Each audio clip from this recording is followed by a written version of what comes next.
ओम श्री गणेशाय नम नमस्कार बंधुगण आपण मानकु आम यूट्यूब चैनल को स्वागत।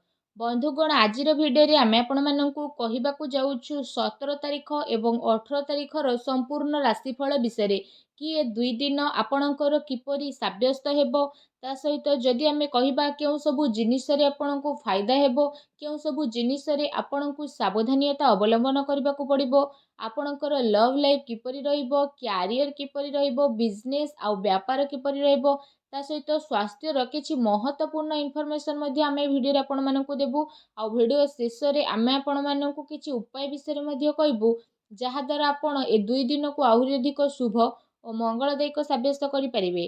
तेणु आगो भिडियो आरंभ करबा पूर्व आमर आपनकु रिक्वेस्ट जदि आपण हमर ए चैनल ले नुआ करि आछन्ती तो चैनल को सब्सक्राइब करंतु सांगरे नोटिफिकेशन बेल को मध्य ऑन करंतु जहाद्वारा समय समय सह नुआ नुआ भिडियो नोटिफिकेशन आपंक मिल जिवो।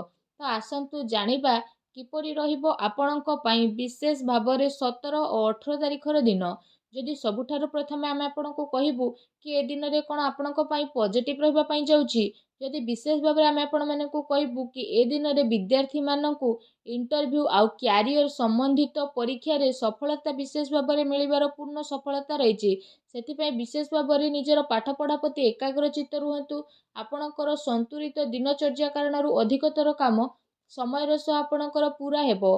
ता सहित जदि कहबा कोनोसी धार्मिक प्रवृत्तिर व्यक्तिଙ୍କ द्वारा आपणकर साक्षात आपणकर विचार धारा रे सकारात्मक परिवर्तन नेकी आसीबो तथा जीवन सह जड़ित प्रतिटी कार्य को करिवार बहुत भल नजरिया मध्ये आपणको प्राप्त होई जिवो।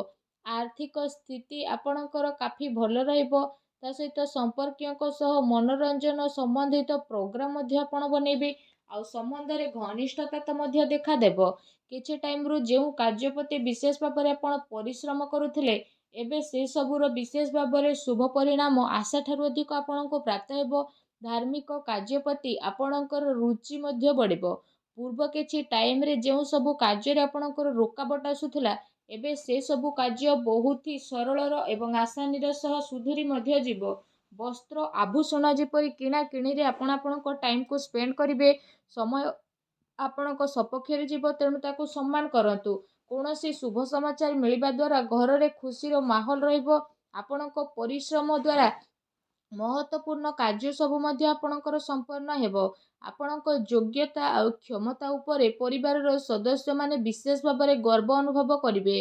कौनसी व्यक्तिर परामर्श आउ सहयोग आपणकर हजि जाइथिबा प्रतिष्ठा को पुणी थरे हासिल करिवो जहा द्वारा आपणकर आत्मविश्वास रे वृद्धि हेबो। घरे कौनसी धार्मिक आयोजन मध्ये आपणकर संपूर्ण होई पारे। ता सहित जदि कहबा आजिर दिन आपणकर बहुत भल दिन सिद्ध हेबो। ए दिन रे आपणको नुआ नुआ सफलता मिलिबार अनेक ही जोग बनु अछि। ता सहित आसंतु जानिबा ए दिन रे आपणको पई कोन नेगेटिव रहइबो। फ्रेंड्स को सहित ए दिन रे आपण अजथा बुलाबुली रे निजर समय को व्यर्थ करंतु नाही। निजर शारीरिक ऊर्जा को बनेई कि रखंतु। अलस्वामी मनोरंजन रे समय व्यतीत करबा परिवर्ते बनुथुबा कार्य रे आपणकर रोकाबट आसी पारे। निजर महत्वपूर्ण दस्तावेज को संभाली कि रखंतु। केही यार भूल व्यवहार मध्य करि पारे। ए कारण जदि कहबा आपणकर स्वाभिमान को मध्य आघात पहुंचीबो। ता सहित संतानक गतिविधि रे कड़ा नजर रखंतु। पिलांकर समस्या को शांतिपूर्ण भाबरे सुझांतु। आउ रागे कि किंबा क्रोध करिकि तांको भितरे अहंकार भावना आपण उत्पन्न करि पारंती। काल्पनिक कथा उपरे अधिक ध्यान न देकी यथार्थ उपरे विश्वास करबा पई ट्राई करंतु किंतु ध्यान रखंतु कौनसी भी कार्य को करिबा पूर्वरु तार भल खराब दुईटी स्थिति उपरे विचार करिवार अति आवश्यकता रखिछि कारण कौनसी भूल हेबार संभावना रहिछि। या सहित अधिकतर ए दिन समय घरु आपण बाहर व्यतीत करिवे किंतु सफलता प्राप्त करिबा पई मर्यादार ध्यान रखिबा आपणक पई अति आवश्यक रहिछि। कौनसी अनुचित कार्य एवं आपणकर क्रोधपूर्ण व्यवहार आपणकर योजना को तलतलांत करिब तेणु सावधान रुहंतु। अन्यर सुझाइबारे गंभीरता रखंतु तथा अजथा खर्चरू बंचिकी रुहंतु। अजथारे कौनसी महत्वपूर्ण खर्च आपणको सामना को आसी पारे। ता सहित कौनसी निकट संबंधीयों द्वारा मतभेद हेबार पूरा संभावना रहिछि तेणु आपण सावधान रुहंतु। आसंतु जानिबा ए दिन रे आपणकर लव लाइफ किपरि रहिबो। वैवाहिक जीवन सुखमय रहिबो। ପ୍ରେମ ସମ୍ବନ୍ଧରେ ଆପଣଙ୍କର କାଫି ମଜବୁତତା ଦେଖିବାକୁ ମିଳିବ। ପ୍ରେମ ସମ୍ବନ୍ଧ ପାଇଁ ଏ ଦିନ ବହୁତ ହି ଅନୁକୂଳ ଭରା ସାବ୍ୟସ୍ତ ହେବ। ପାରିବାରିକ ଗତିବିଧିରେ ଆପଣଙ୍କର ସହଯୋଗ ଆଉ ସମର୍ପଣ ବାତାବରଣକୁ ଆହୁରି ଅଧିକ ଖୁସି ଭରା ବନେଇକି ଦେବ ତଥା ଆପୋଷିକ ସମ୍ବନ୍ଧରେ ଆହୁରି ଅଧିକ ଘନିଷ୍ଠତା ଦେଖିବାକୁ ମିଳିବ। ପତି ପତ୍ନୀଙ୍କ ସମ୍ବନ୍ଧରେ ତ ମଧୁରତା ରହିବ।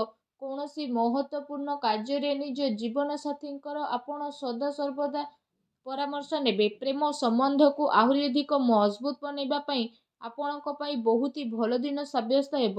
ଆସନ୍ତୁ ଜାଣିବା ଆଜି ଆପଣଙ୍କର ବ୍ୟବସାୟ କ୍ୟାରିୟର କିପରି ରହିବ। ଯଦି କହିବା ଏ 2 ଦିନରେ ଗ୍ରହର ସ୍ଥିତି ଆପଣଙ୍କ ସପକ୍ଷରେ ଯେହେତୁ ଯିବ ତ କିଛି ଭଲ କାର୍ଯ୍ୟ ଆପଣଙ୍କର ସଫଳ ହେବ ତଥା ଲାଭର ଉଚିତ ଅବସର ମଧ୍ୟ ଆପଣଙ୍କୁ ପ୍ରାପ୍ତ ହୋଇଯିବ। ଚାକିରି ପେଶା ବ୍ୟକ୍ତିମାନେ ନିଜର କାର୍ଯ୍ୟକୁ ବହୁତ ଅଧିକ ଧ୍ୟାନପୂର୍ବକ ଦେବେ। କୌଣସି ଭୁଲ ହେବାର ଏ ଦିନରେ ସମ୍ଭାବନା ମଧ୍ୟ ବନୁଛି। ତା ସହିତ ଦୈନିକ ଆୟରେ ବୃଦ୍ଧି ହେବ। ଆୟ ବ୍ୟୟ ସମ୍ବନ୍ଧିତ କାର୍ଯ୍ୟରେ ଆପଣ ଅଧିକ ଧ୍ୟାନ କେନ୍ଦ୍ରିତ କରିବେ। କୌଣସି ବଡ଼ ଅର୍ଡର ମିଳିବାର ବିଶେଷ ଭାବରେ ସମ୍ଭାବନା ବନୁଛି। ଚାକିରି ପେଶା ବ୍ୟକ୍ତିଙ୍କୁ ନିଜର ଟାର୍ଗେଟ ପୂରା କରିବା ଦ୍ୱାରା ଅତ୍ୟନ୍ତ ଲାଭ ମିଳିବ।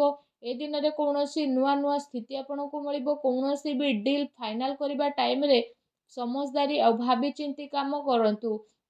ଲାଭର ମାର୍ଗ ପ୍ରସ୍ତୁତ ହେବାର ବିଶେଷ ଭାବରେ ଯୋଗ ବନୁଛି ତଥା ସମୟରେ ଆପଣ ଭରପୁର ସଦୁପଯୋଗ କରିବେ। ବ୍ୟବସାୟିକ ଗତିବିଧି ମଧ୍ୟ ଆପଣଙ୍କର ସୁଚାରୁ ରୂପରେ ଚାଲିବ। କିନ୍ତୁ ଚାକିରି ପେଶା ବ୍ୟକ୍ତିବିଶେଷଙ୍କୁ ନିଜର କାର୍ଯ୍ୟ ପ୍ରତି ଟିକେ ସାବଧାନ ରହିବାର ଆବଶ୍ୟକତା ରହିଛି। ଅନ୍ୟଥା ଅଧିକାରୀ ବର୍ଗଙ୍କର ରାଗର ଶିକାର ଆପଣଙ୍କୁ ହେବା ପାଇଁ ପଡ଼ିପାରେ। ବ୍ୟବସାୟିକ ବିଚାର ସମ୍ବନ୍ଧିତ ରୂପରେଖାରେ କୌଣସି ବି କାର୍ଯ୍ୟକୁ ଆପଣ ସ୍ଥଗିତ କରିପାରିବେ। ଆର୍ଥିକ ସାଧନରେ ଆପଣଙ୍କର ବୃଦ୍ଧି ହେବ। ତା ସହିତ କୌଣସି ପ୍ରକାରର ଅନୁଚିତ କାର୍ଯ୍ୟକୁ କରିବାଠାରୁ ଆପଣଙ୍କୁ ବଞ୍ଚି ରହିବାକୁ ପଡ଼ିବ। ପ୍ରପର୍ଟି ସମ୍ବନ୍ଧିତ କାର୍ଯ୍ୟରେ ପେପରରେ ଆପଣ ଅଧିକ ଧ୍ୟାନ ଦିଅନ୍ତୁ। ଟିକେ ସାବଧାନତା ଆପଣଙ୍କୁ କୌଣସି ବଡ଼ ମୁସିବତରେ ମଧ୍ୟ ପକାଇପାରେ। ଚାକିରି ପେଶା ବ୍ୟକ୍ତିଙ୍କ ଦ୍ୱାରା ବସ୍ ବା ଉଚ୍ଚ ଅଧିକାରୀ ପ୍ରସନ୍ନ ମଧ୍ୟ ରହିବେ। ପ୍ରମୋସନ ମିଳିବାର ମଧ୍ୟ ବିଶେଷ ଭାବରେ ଯୋଗ ବନୁଅଛି। ତା ସହିତ ଆସନ୍ତୁ ଜାଣିବା ଏ ଦିନରେ ଆପଣଙ୍କର ସ୍ୱାସ୍ଥ୍ୟ କିପରି ରହିବ। ଏ ଦିନରେ ତଳେ ପଡ଼ିବା ବା ବାହନ ଆଦିରେ ଆଘାତ ଲାଗିବାର ବିଶେଷ ଭାବରେ ସମ୍ଭାବନା ଆପଣଙ୍କ ପାଇଁ ବନୁଛି। ସେଥିପାଇଁ ଏ ଦିନରେ ଆପଣ ଅତ୍ୟଧିକ ସାବଧାନ ରୁହନ୍ତୁ। ଏମିତିରେ ଏ ଦିନରେ ଆପଣଙ୍କ ସ୍ୱାସ୍ଥ୍ୟ ବହୁତ ହି ଭଲ ରହିବ। ତା ସହିତ ନିଜ ସ୍ୱାସ୍ଥ୍ୟକୁ ଆହୁରି ଅଧିକ ଭଲ ରଖିବା ପାଇଁ ଆପଣ ପ୍ରତ୍ୟେକ ଦିନ ଯୋଗ କରନ୍ତୁ, ବ୍ୟାୟାମ କରନ୍ତୁ ଏବଂ ସୁସ୍ଥ ରୁହନ୍ତୁ। ଆସନ୍ତୁ ଜାଣିବା ଏ 2 ଦିନରେ ଆପଣଙ୍କ ପାଇଁ କ'ଣ ବିଶେଷ ଉପାୟ ରହିଛି। ଏସବୁ ଦିନରେ ଆପଣ ସ୍ନାନ ଆଦି ବିଶେଷ ଭାବରେ କରିସାରିବା ପରେ ନିଜର ଶ୍ରଦ୍ଧା ଅନୁସାରେ ନିଜ ସାମର୍ଥ୍ୟ ଅନୁସାରେ ଚାଉଳ, ଦୁଗ୍ଧ ଏବଂ ଚାନ୍ଦିର ଦାନ ଆପଣ କରନ୍ତୁ। ଏପରି କରିବା ଦ୍ୱାରା ଭଗବାନ ଭୋଳାନାଥ ପ୍ରସନ୍ନ ହେବା ସହିତ ଆପଣଙ୍କର ଚନ୍ଦ୍ରମା ମଧ୍ୟ ମଜବୁତ ହେବେ। ଏହାଦ୍ୱାରା ଜୀବନରେ ଲାଭ ପ୍ରାପ୍ତି ହେବ ଆଉ ଆପଣ ଜୀବନରେ ଆଗକୁ ବଢ଼ିବେ। ତା ସହିତ ଏପରି କରିବା ଦ୍ୱାରା ଭଗବାନ ଭୋଳାନାଥଙ୍କର ଆଶୀର୍ବାଦ ହିଁ ଆପଣଙ୍କୁ ବହୁତ ଶୀଘ୍ର ମିଳିବ ଆଉ ଶୁଭ ଫଳ ମଧ୍ୟ ପ୍ରାପ୍ତ ହେବ। ଆଉ ଆପଣଙ୍କର ସବୁ କାର୍ଯ୍ୟ ବହୁତ ଆସାନୀରେ ମଧ୍ୟ ବନିଯିବ। ଭଗବାନ ଭୋଳାନାଥଙ୍କର ଆଶୀର୍ବାଦ ଆପଣଙ୍କୁ ପ୍ରାପ୍ତ ହେଉ। ସଚ୍ଚା ଦିଲରେ କମେଣ୍ଟ ବକ୍ସରେ ଜୟ ଭୋଲେନାଥ ବୋଲି ଅବଶ୍ୟ ଲେଖନ୍ତୁ ଆଉ ଭିଡ଼ିଓକୁ ଲାଇକ୍ କରିବା ପାଇଁ ଆପଣ ଆଦୌ ବି ଭୁଲନ୍ତୁ ନାହିଁ। ଧନ୍ୟବାଦ।